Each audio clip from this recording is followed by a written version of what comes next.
one of the things you might want to think about is this picture here.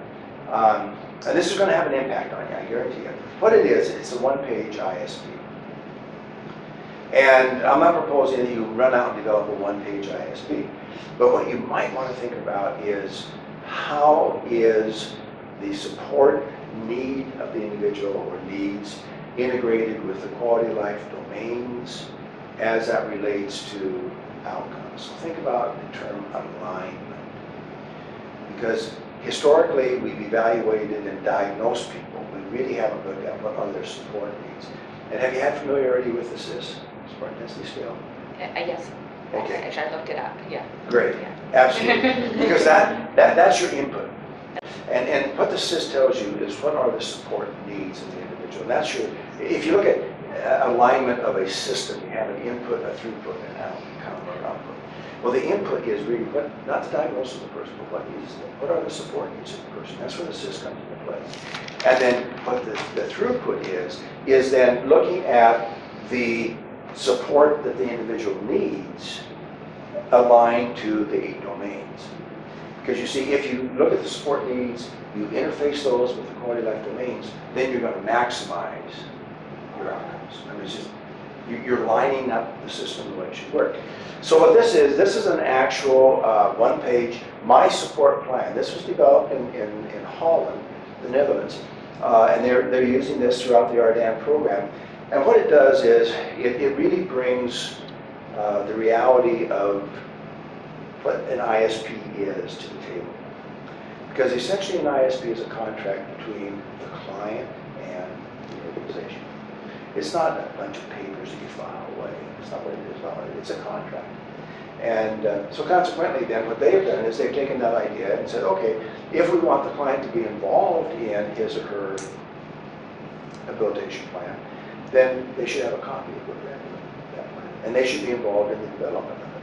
And so what they've done then is they've simply built their support plans around the 8 domains. And the interesting part of all this is, you know, here are your domains, here are your support needs. And then over here, the question is the support provided?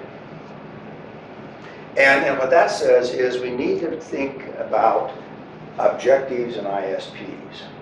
So go back to your agency and look at your current individual plans, however they are. And really ask 2 questions about it. Number one is how thick are they?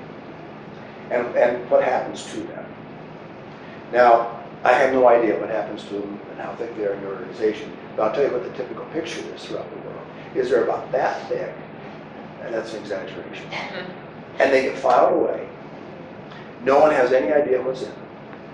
6 months later, they're pulled out and they're reviewed. And they're usually built around the concept of a behavioral objective. The client will do this, the client will do that. And Johnny will tie his shoes 80% of the time, or will self-feed 40% of the time.